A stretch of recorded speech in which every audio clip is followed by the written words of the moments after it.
नमस्कार दोस्तों, स्वागत है आपका मेरे चैनल पे। दोस्तों, लंबे समय से हम बात कर रहे हैं इंडिया के फाइटर जेट इंजन के ऊपर कि कब ये जाके बनेगा, और इसके लिए हम ये भी बात करते आ रहे हैं कि फ्रांस हमारी मदद कर सकता है। तो अभी दोस्तों ऐसा लग रहा है कि वाकया में ही फ्रांस ट्रांसफर ऑफ टेक्नोलॉजी कर सकता है और साथ ही इंजन बनाने में हमारी मदद कर सकता है। ऐसा हम क्यों कह रहे हैं, आज इसी के ऊपर बात करेंगे। चलिए दोस्तों शुरू करते हैं। तो दोस्तों, फ्रांस की फाइटर जेट इंजन बनाने वाली कंपनी सैफरन एयरक्राफ्ट इंजन ने हिंदुस्तान की कंपनी हिंदुस्तान एरोनॉटिक्स लिमिटेड के साथ में एक मेमोरेंडम ऑफ अंडरस्टैंडिंग यानी कि एमओयू साइन किया है, जिसके तहत वे फाइटर जेट के कंपोनेंट की मैन्युफैक्चरिंग को स्टडी करेंगे और साथ ही इसकी असेंबली को भी स्टडी करेंगे। और ये सैफरन के द्वारा बनाए गए इंजन M88 के लिए होगा और इसके अंदर ट्रांसफर ऑफ टेक्नोलॉजी को भी कंसीडर किया जा रहा है, यानी कि इसके ऊपर भी बात चल रही है। और दोस्तों साथ ही ये भी कहा जा रहा है कि इससे राफेल फाइटर जेट के सेकंड बैच को खरीदने में भी मदद मिल सकती है, यानी कि इसके बदले में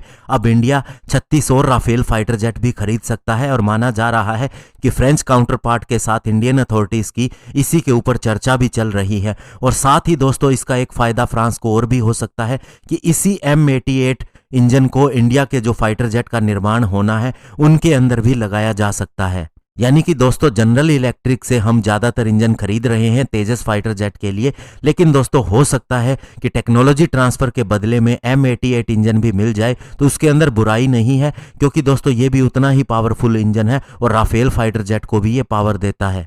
और दोस्तों एडिशनल बात करें इस एमओयू के तहत, तो ये पार्टनरशिप स्पेशली हो रही है HAL और सैफरन के बीच में, जो इंडिजिनस इंजन बनाया जाना है जिसका कि 110 किलो न्यूटन हाई थ्रस्ट होगा, उसके ऊपर काम किया जाना है। और ये इंजन मदद कर सकता है हमारे एडवांस मीडियम कॉम्बैट एयरक्राफ्ट के सेकंड बैच के लिए उसे पावर देने के लिए। तो दोस्तों एक्चुअल में आत्मनिर्भर भारत के लिए ये बहुत बड़ा कदम होगा, क्योंकि अगर हमारा इंजन बन जाए तो हमारी एविएशन इंडस्ट्री के अंदर सबसे बड़ी कमी दूर हो जाएगी, क्योंकि हमारे पास इंजन ही नहीं है। और वैसे भी दोस्तों जो कावेरी फाइटर जेट इंजन के ऊपर हमने इतने लंबे समय से काम किया है, उसके सारे टेस्ट भी हुए हैं रशिया में, तो उसके अंदर थ्रस्ट की ही प्रॉब्लम है और सबसे बड़ी प्रॉब्लम थी कि उसका वेट काफ़ी ज़्यादा था। अगर उसका वेट कम हो जाए तो काफ़ी हद तक हम उसके अंदर कामयाब भी हो जाएंगे। तो ऐसे में अगर कंपोनेंट को कैसे मैन्युफैक्चर करना है इसके ऊपर स्टडी होती है, तो वाकया में ही हम ये जान पाएंगे कि उसके कंपोनेंट का वेट कैसे कम किया जाए और फाइनली इंजन का वेट कैसे कम किया जाए।